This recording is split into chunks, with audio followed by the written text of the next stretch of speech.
The Jester's Thank You. Marisol Green was an antiquarian by passion and profession. She'd spent her 30s scouring musty estates and dimly lit attics for rare curios, pieces touched by time.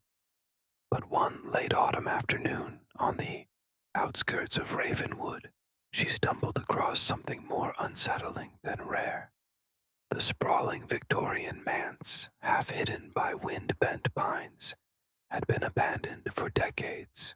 Through shattered stained glass windows, Marisol caught a glimpse of a narrow stair hidden behind a curtain of dust and drapes. The steps descended into blackness. The moment she switched on her flashlight, the beam caught on something in a corner, a doll dressed in a faded harlequin suit, red, black, and gold, sporting a pointed cap embroidered with the tarnished bells. It was grotesquely animated, as though frozen mid-laugh. Its cracked, painted-on smile sent a chill through Marisol's spine. She reached out tentatively, fingertips brushing peeling fabric.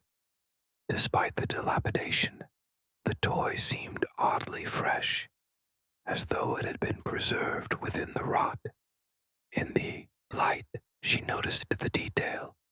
Pale glass eyes with flecks of crimson, lips stained a deep maroon. The label under its arm read, "Thank you. From your humble Jester. Wear this smile forever." As though awoken, the doll's head snapped up, glass eyes following her. Marisol felt a twitch of dread and a whisper, impossibly soft. "Thank you." She kept the doll, reasoning it would make a fascinating feature at her shop, though something about it gave her nightmares. Each night she heard faint, tinny laughter echoing in the house. Marisol's shop occupied the front room of her late grandmother's renovated townhouse. It smelled of old leather and polished wood, with cases lining the walls flashing with vintage, typewriters, tarnished brooches, and sepia-toned photographs. When she placed the doll on a velvet cushion the next day, customers slowed their browsing. Some paused to stare at the eerie figure. A mother ushered her child away. None dared handle it. Later, a timid old man entered, hands shaking as he removed his hat. "Is that a Jester? Like Ludwig Van Umbra?" he asked, voice brittle. Marisol frowned. "No name, just listed as Jester doll. You recognize it?" The man's eyes darkened. "It's said that every 100 years, a Jester spirit can attach itself to a doll. He craves laughter, but his smile, he comes alive at night." Marisol's smile was polite, but inside she steeled herself. She'd heard the lore, ancient curses tied to toys of the damned, but found them fanciful. Still, she tucked the old man's warning into her purse for later. The first night the doll was alone on her desk. Marisol worked late, cataloging a stack of tea tins. Around midnight, she felt cold. The doll's head rested upright, its eyes shimmering in the lamplight. She shook her head. "Stop, my brain's playing tricks." But the laughter began, faint and childlike, then higher-pitched and mocking. She looked at the doll. Its crimson lips seemed to curl into something new, more rictus than painted. Every night, the controlling laughter escalated. Footsteps on the stairs, whispering behind her, toys rattling in the display. Once, she glimpsed the doll standing in the hallway when she awoke, gasping. In the morning, it was back on the desk, always smiling. Marisol's insomnia worsened. She began to research Jester dolls and antique toy curses, cryptic references. In forums, blurred photographs of antique puppets with twisted grins Stories of theft, death, and vanished owners. She learned how one Jester doll had been trapped in the crypt of a medieval minstrel, its cap bells playing a lullaby at midnight. She grew convinced the doll haunted her, and every day it tightened its hold. On a Sunday morning, Marisol's best friend and store manager Owen found her rocking in a corner, eyes wild under dark circles. "It's the doll," she murmured. "It laughs without laughing. It watches." Owen gently turned the doll so it faced him. "What about selling it or burning it?" She shook her head. "It's mine. I found it. I need answers." That night, they locked the shop and drove to her grandmother's house. Marisol brought books on occultism. Owen found a symbol etched into the doll's wooden chest under the rendering of an outstretched hand, an eye-shaped sigil surrounded by runic script. "Ominous," Owen said, tracing the wood grain. "It might be a binding sigil, meant to trap something inside." They agreed to hold a ritual, to release whatever was imprisoned. In the basement laundry room of her grandmother's house, they cleared dusty boxes to make space. On a small table lay the doll, circled by chalk runes. Candles flickered, illuminating the Jester's grin. Marisol read from an arcane text, voice trembling but determined. "By the binding of the Jester's cap, by the image painted on his face, I command the soul within to come forth, to reveal its will and accept my grace." Owen held a silver dagger. When they reached the final verse, he held the tip to the doll's chest, hovering over the sigil, but nothing happened.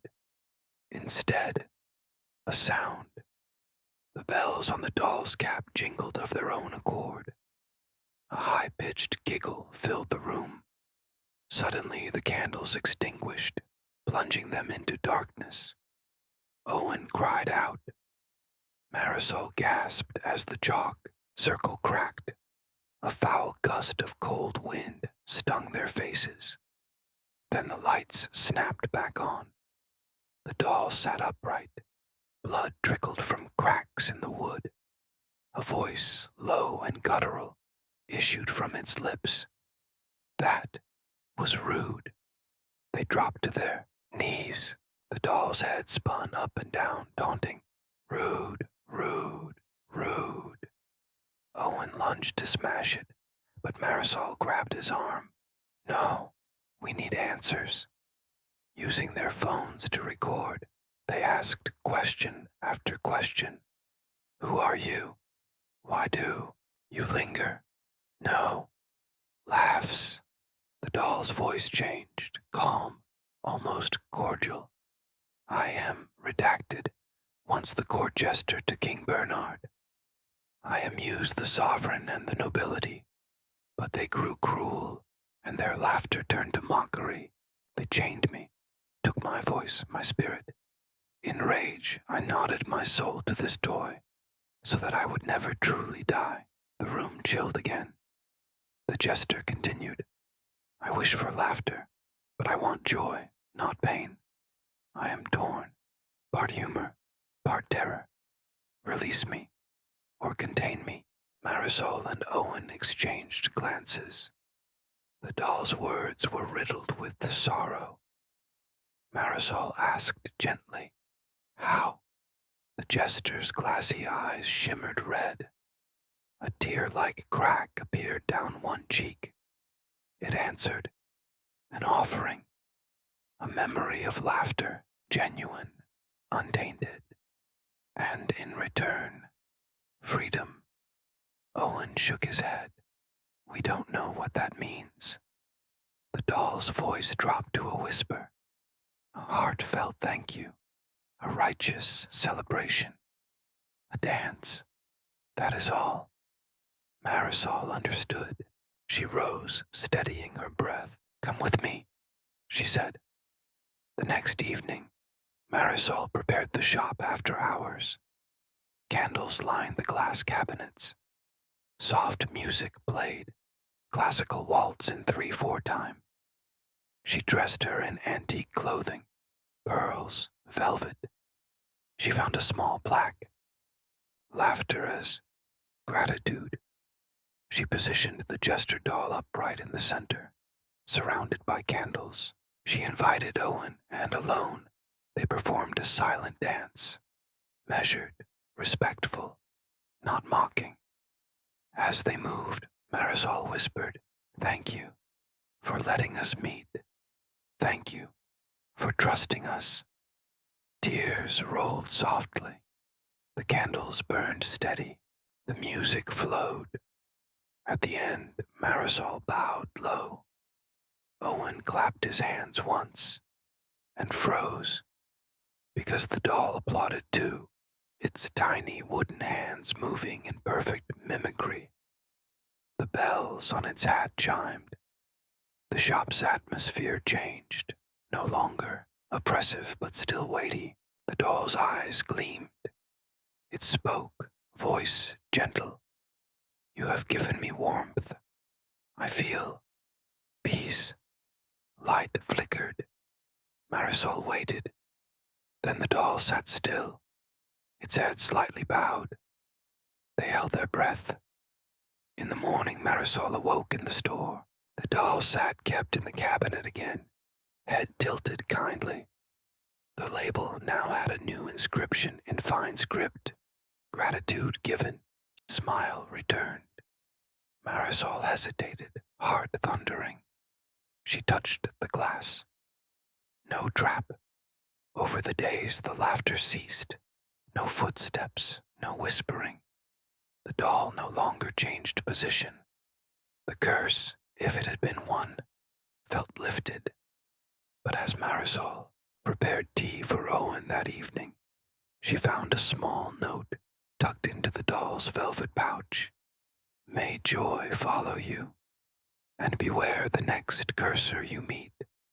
Marisol never sold the doll. She kept it in the shop's farthest corner, behind glass. Many months passed. Sales continued. At dusk, she'd close with a quick glance at the Jester's bright, painted eyes.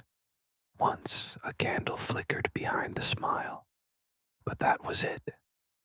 And sometimes she caught herself smiling back at it, maybe out of affection, maybe unease, because though it was still, the Jester's presence lingered, not malevolent, perhaps, but a wraith of love, twisted by centuries of pain.